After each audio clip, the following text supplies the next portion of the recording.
Hello and welcome back to the channel. Today we have this position. It's white to move and win. So you can pause the video to find the answer on your own. Okay, so here we have an option to take the pawn, we have an option to move the king if we want to, we have an option to play h4, try to make a queen before our opponent does. Now let's see what happens first if we played b takes a6, taking this pawn. Now look, this is not good, especially if, like, for example, if the king takes, this is a draw because we both promote at the same time. It's going to be a draw. And if he takes with the pawn, then we are the one actually winning here because we are actually in time to make a queen. And whenever we actually make a queen, we stop him from promoting his pawn. His pawn is going to be on a2. So this is winning, right? Nope, this is not winning. This is actually losing because black is not forced to take with the king, neither with the pawn. He can play b5, storm the pawn. Now, you might say, well, this might be equal, right? We can make queen both at the same time. Well, you're completely right. We both promote, but there's a slight problem. Queen all the way back to b8, we have to move the king, and we lose the game. Yeah, so that's why pawn takes pawn doesn't work. Okay, let's see what happens if we played h4. What happens here?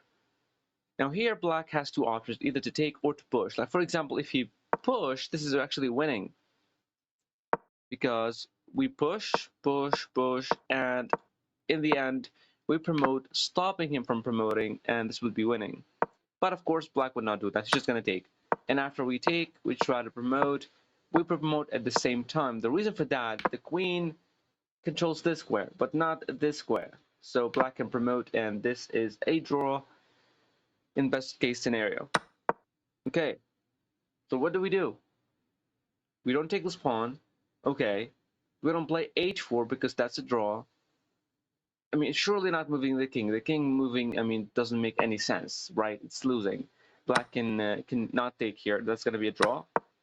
Push, and black will be able to promote before us, and we'll be controlling this square on h8. So what do? Well, I know it sounds crazy, but this is the only move left. We have to play b6 jack. You're like, what is the point of this move even? Well, now we gotta see. So of course, now here black has three options, either to move back or to take here. Now there's a really, really beautiful variation here that I really want to show you. If black decided not to take and then go to b8, then if we try to promote and black tries to do the exact same thing, but also promoting his pawn to a queen, you might say, well, he's unable to do that because we control that square. But the crazy thing is, we actually don't. We actually don't control the a1 square because he can still promote. And if we take, this is a stalemate. That's insane. But you might say, okay, so what do we do here with white? In this position, there's only one move that is correct. So we have all these squares, and only one of them is correct for the queen.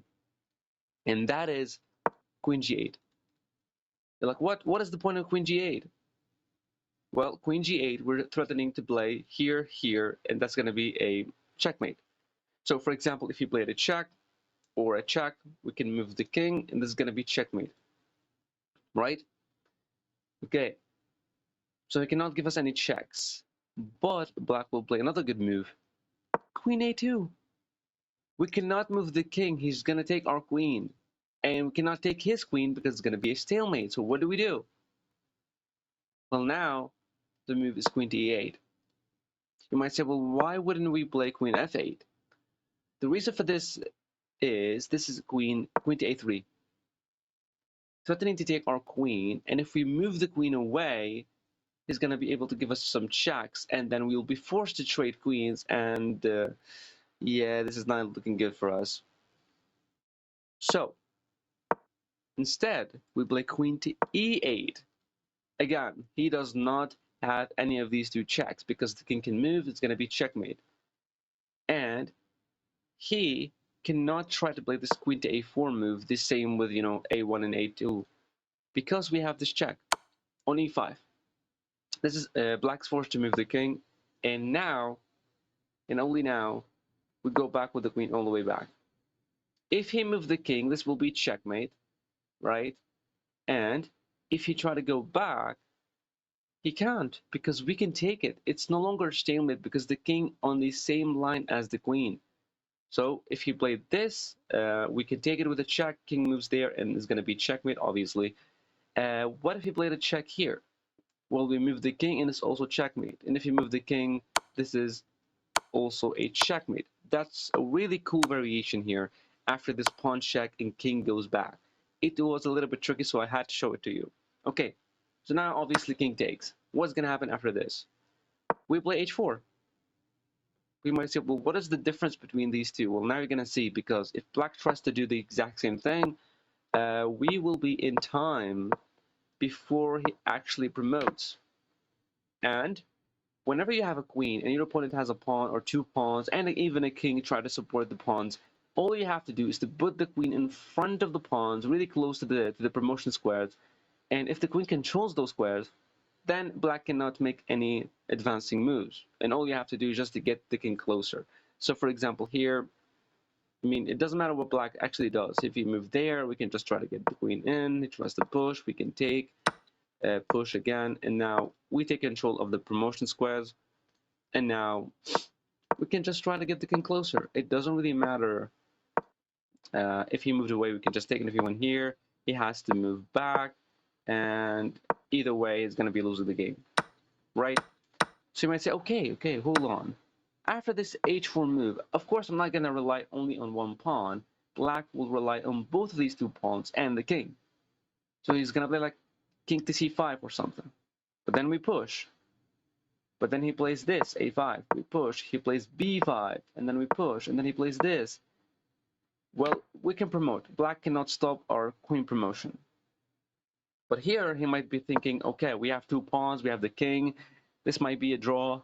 Well, it is not, because we have the queen back to b2. And we are controlling the squares. But for example, if he went here, there's no... he cannot really advance in anything, in any kind of way. Like if he went here, check, move the king, we can just take, and we can go back to control the square. And if he played king to c4, trying to get closer and defend these pawns, we have a check, forcing him to go back to defend this pawn. And once he does that, we just move the king. We just move the king. It's very simple. If he went here, we just put the queen right there, and we are controlling all the squares. He cannot push. Whenever he moves the king, we try to get the king closer. We win the pawns, and we win this game.